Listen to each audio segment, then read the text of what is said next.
In the world of prisons, where the strangest tales are told and fates are sealed, there was a Palestinian prisoner who had been sentenced to death.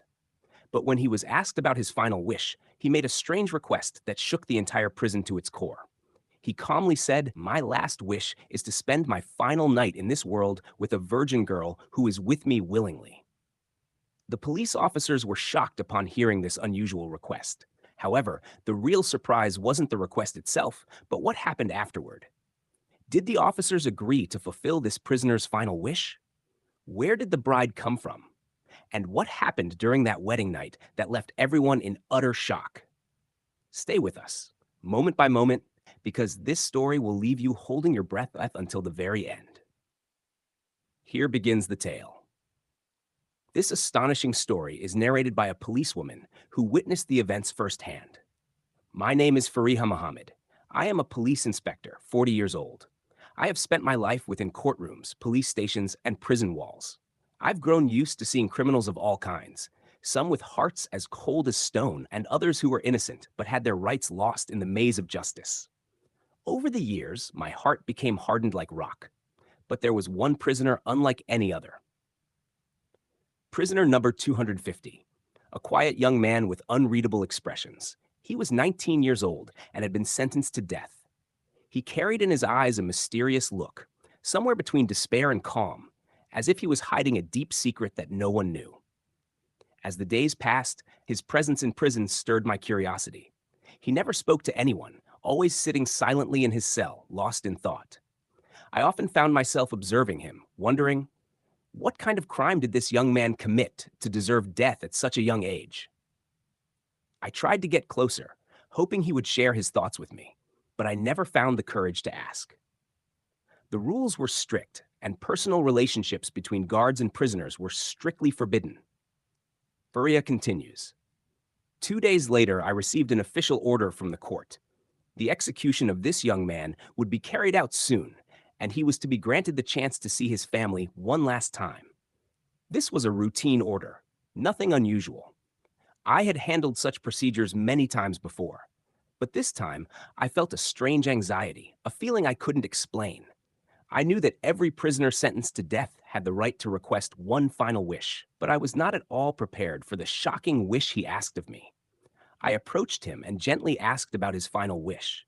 He looked at me calmly and said, "I want to get married. That is my last wish. I ask to spend one night with my bride before the sentence is carried out." The request seemed illogical, even absurd. How could a man who was going to die in 2 days want to get married? Who would agree to marry him? Why would he waste his last chance in life on something like this?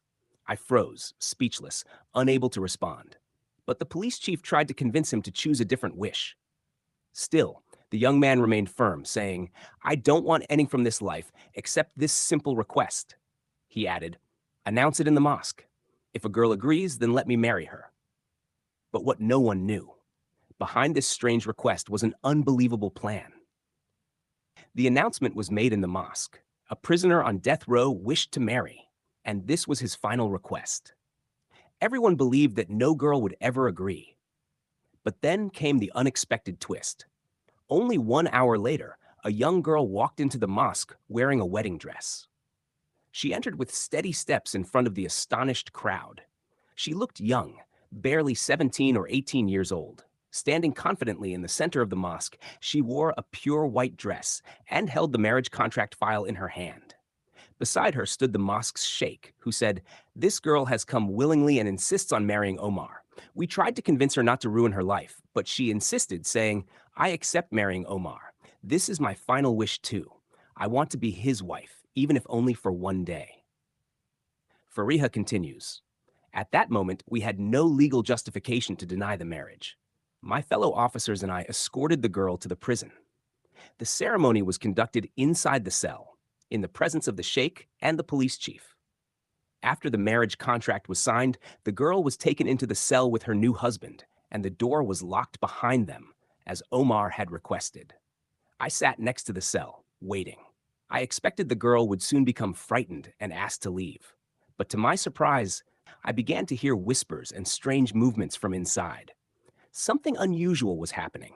It sounded like they were trying to open something, perhaps planning something. But I dismissed the thought. Then something happened that shook the entire prison. The next morning, I went to the cell to take Omar to the execution yard. I called his name, but there was no response. I went closer to the window and looked inside. What I saw left me in total shock. The person lying on the floor wasn't Omar. It was the girl, dressed in Omar's prison clothes. I opened the door quickly, rushed in, and turned the body over. It was the bride, sitting quietly in the cell, dressed as the prisoner. Omar had escaped wearing the wedding dress. It became clear the real bride was Omar himself. He had married the girl to swap clothes with her and escape from prison disguised as a bride. I was filled with anger and a deep sense of betrayal. I looked at the girl sternly, expecting fear or regret, but she showed none. She looked me straight in the eye and said, "Omar was never treated fairly. He didn't deserve a death sentence." The police chief immediately ordered a search for Omar, and we were all required to explain this serious security breach. I was one of the responsible officers, and the incident placed us under intense scrutiny. But the truth behind this escape wouldn't remain hidden for long. Under strict questioning, the girl finally confessed the shocking truth. She said, Omar was not a murderer. He was a hero. She told her story. My older sister was engaged to Omar. We lived in a village filled with criminals who harassed us constantly. One day, a group of them tried to break into our house to assault my sister. Omar defended us and killed one of them. But those criminals belonged to powerful families with influence. They fabricated charges against Omar, and he was unjustly sentenced to death. She added in a trembling voice, "When I saw Omar in that condition, I felt helpless. But my mother told me, we need Omar more than anyone else. You must sacrifice for him." This whole plan was my mother's idea. We used a fake marriage to rescue him from an unjust sentence. And indeed, just days later, Omar reached a powerful lawyer. His case was reopened, and his innocence was proven. He was officially released. The moral of this story: justice may be delayed, but it never dies. This is not just a tale about a fugitive prisoner.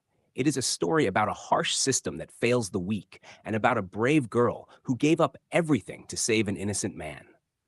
This incident remained etched in everyone's memory, even in the mind of the once stern police officer, Fariha, who finally learned that true justice does not always exist within the walls of a prison.